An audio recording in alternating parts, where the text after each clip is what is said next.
What's up, everybody, and welcome back to, I don't know what this is, and I don't know if this is gonna be a Manga Monday or just a regular manga recommendation, but either way, welcome back. Like and subscribe and check out the podcast for more anime, manga, and pop culture content. Links to the podcast and the social media are always in the description box below. The manga that I'm recommending today is My Companion is the Strongest Undead in Another World. Right now, it only has 18 chapters, and each chapter length is about 25 pages. It's something that could be easily caught up with, and man, oh man, is it worth catching up with.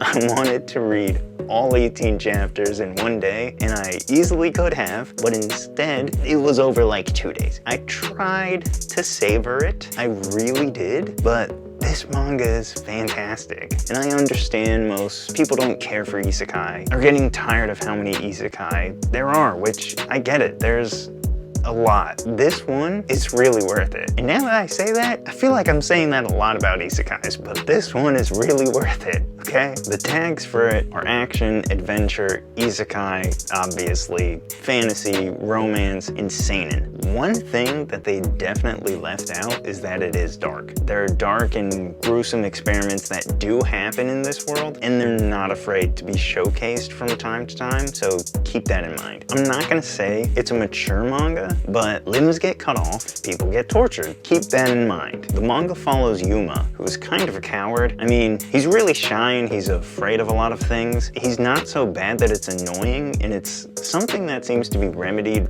rather quickly. Because of how quickly it seems to have been remedied, not that he's as, you know, fully, completely not a coward anymore, but with the progression in these 18 chapters, it makes me worry a little bit that this isn't gonna be a super long manga, but it definitely has the potential to be. So Yuma, who's a college student, gets isekai'd into another world, along with 3 other people, and when they get into the world, they get powers, obviously. If you've seen an isekai, you should know how this works. You get teleported somewhere, as soon as you get teleported there, you get superpowers. Why? I don't know. But one of them, she gets spirit powers, the other one, he gets fire powers, and the other guy has ice powers. Yuma's power is immortality, and on top of being immortal, he is apparently the only one who has come into this world who is blessed by the goddess, which grants him ancient magic. But instead of turning him into a hero, the church that kind of runs the country, I don't know if they run the country, but they got a lot of power. They take Yuma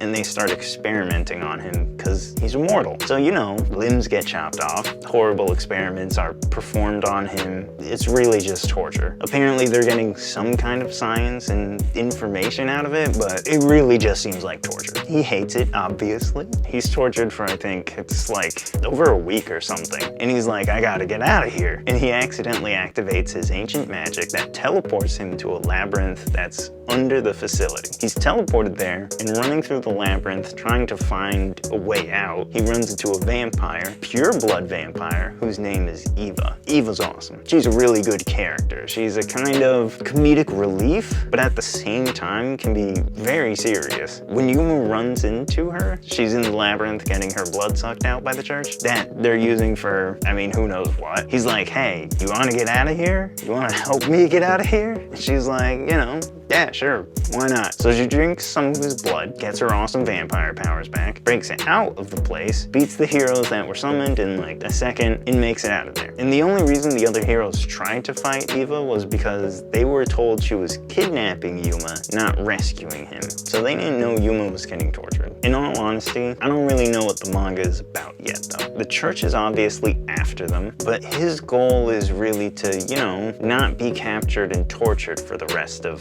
forever. It's only kind of now in chapter 17 and 18 that we're going to start seeing the actual plot of his motivation going forward and what that is going to be. But they made an elder lich, I don't know. He kind of joins them, not really officially yet, but he's helping them right now. Because right now they're trying to rescue Yuma, who is taken taken back by the church. What you find out though is that because Yuma has ancient magic, he can summon magi.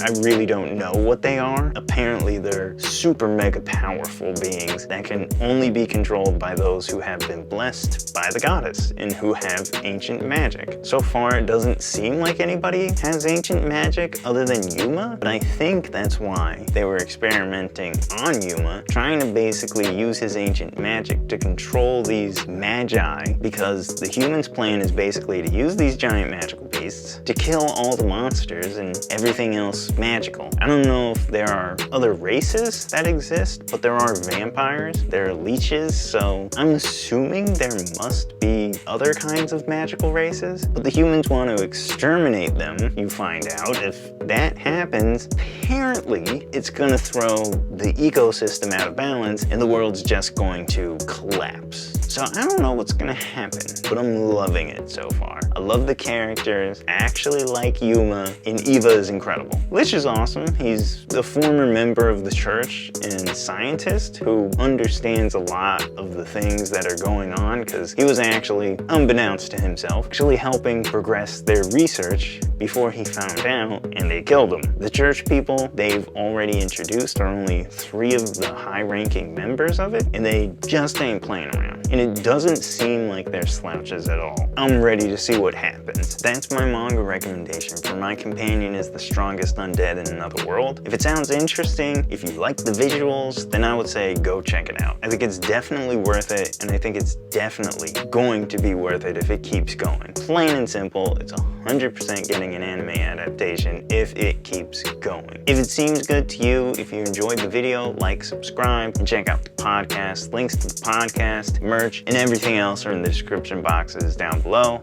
Other than that, I'll see all of you in the next one.